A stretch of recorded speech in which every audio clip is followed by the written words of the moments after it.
এই শীতে নরসিংদীর মেঘনা নদী তীরবর্তী নাগরিয়াকান্দিতে প্রকৃতি খুলে দিয়েছে তার এক অনন্য রূপ। হলুদের উজ্জ্বলতায় সূর্যমুখী, নানা রঙের কসমস আর পিটুনিয়া ফুলে ধীরে ধীরে রঙিন হয়ে উঠেছে পুরো প্রান্তর, যেন রং আর আলোয় আঁকা এক জীবন্ত চিত্রকর্ম। শহরের কোলাহল আর যান্ত্রিকতার কোনো চিহ্ন নেই এখানে, শুধু আছে ফুলের নীরব ভাষা। প্রতিদিনই দেশের নানা প্রান্ত থেকে ছুটে আসছেন প্রকৃতি প্রেমীরা। কেউ থমকে দাঁড়াচ্ছেন সূর্যমুখীর হলুদ হাসিতে, কেউ বা হারিয়ে যাচ্ছেন কসমস আর পিটুনিয়ার রঙের গভীরতায়। এখানে প্রাকৃতিক পরিবেশ, এই যে এত সুন্দর সুন্দর ফুল, বিটুনি ফুল, ওই যে সূর্যমুখী ফুল, মানে মনোমুগ্ধকর দৃশ্য, এবং পাশের নদী, খুব ভাল লাগছে।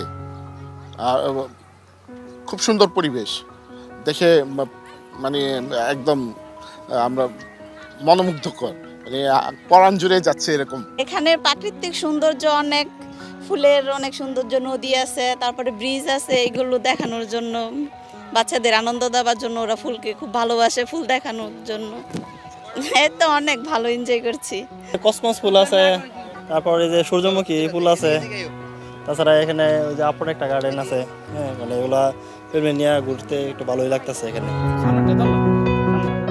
এই ফুলের রাজ্যে সময় যেন একটু ধীর হয়ে আসে। শুধু ছবি তুলতে নয়, নিজের ভেতরকার ক্লান্তি ঝেড়ে ফেলতেই অনেকেই আসছেন এখানে। ফুলের রঙে নিজেকে মিশিয়ে দিচ্ছেন তারা। মেঘনা নদীর পাশে মানে কসমস ফুল, মানে সূর্যমুখী বাগান, আপন হাউস, মানে এটা দেখার জন্যই আমরা ফ্যামিলি নিয়ে আসছি। এখানে তো সানফ্লাওয়ার আছে, তারপরে ভাইরালে কসমস ফুলের বাগানটা আছে, এই জন্য সবাইকে নিয়ে ঘুরতে আসছি। খুবই ভালো সময় এনজয় করছি, মানে এই ফুলগুলাই সবচেয়ে বেশি সুন্দর লাগছে, কারণ এগুলা নতুন। সানফ্লাওয়ার তো আগেও ছিল, কিন্তু কসমস ফুলগুলা তো এবছর নতুন করছে। আসলে আমরা একটু সময় দিতে পারলে কিন্তু ফ্যামিলি খুশি, প্লাস আমাদের সবকিছু খুশি। এইখানে আসছি বলতে, এখানে তো ফুলের বাগান, তো আশা করি মানে অনেকে ঘুরে গেলে মনটা নিয়ে ফুলের মতো হয়ে যায়। অনেকে তো একটু ব্যতিক্রম হয়ে যায় মাঝে মধ্যে সংসারে চাপে পড়া, তো আসছি এখানে ঘুরলে মনটা নিয়ে ফুলের মতো হয়। এখানে অনেক ধরনের ফুল আছে, এমন ফুল আছে যেগুলোর নামও আমি জানি না। এখানে আমার সবচেয়ে বেশি ভালো লেগেছে হচ্ছে কসমস ফুলের বাগান, সূর্যমুখীর ফুল, এগুলো অনেক বেশি ভালো লেগেছে। প্লাস এই যে ঘরটায়, ঘরের ফুলগুলো অনেক সুন্দর। এই সৌন্দর্যের পেছনে আছে মানুষের ভালোবাসা।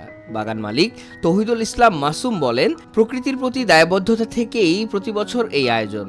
নরসিংদীকে দেশের মানুষের কাছে প্রকৃতির রঙিন ঠিকানা হিসেবে পরিচিত করার লক্ষ্য তার। ফুলটা হলো এই জন্যই করা, মানে যারা ভ্রমণ প্রেমী আছে ওদের উদ্দেশ্যে আর কি করা।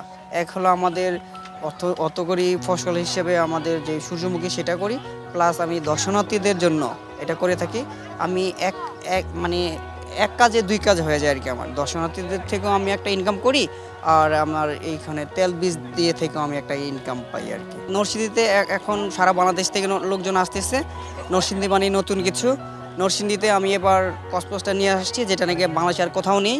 কসমস বাগান একমাত্র নরসিংদীতেই আছে, এত বড় বাগান আর কোথাও পাবে না। সেই জন্য বাংলাদেশের সর্ব জায়গা থেকে, টেকনাফ থেকেও, সেন্ট মার্টিন থেকে, বরিশাল থেকে লোকজন এখানে আসতেছে। সারা বাংলাদেশ থেকে এখন একটাই কথা, যে কসমস দেখতে হবে, আর কসমস দেখতে হলে অবশ্যই নরসিংদী আসতে হবে। নাগরিয়াকান্দির এই ফুলের রাজ্য মনে করিয়ে দেয় প্রকৃতি শুধু দেখার নয়, অনুভব করার। শহরের ব্যস্ততা থেকে কিছুক্ষণের জন্য হলেও এমন একটা জায়গা মানুষকে ফিরিয়ে দেয় নিজের কাছে।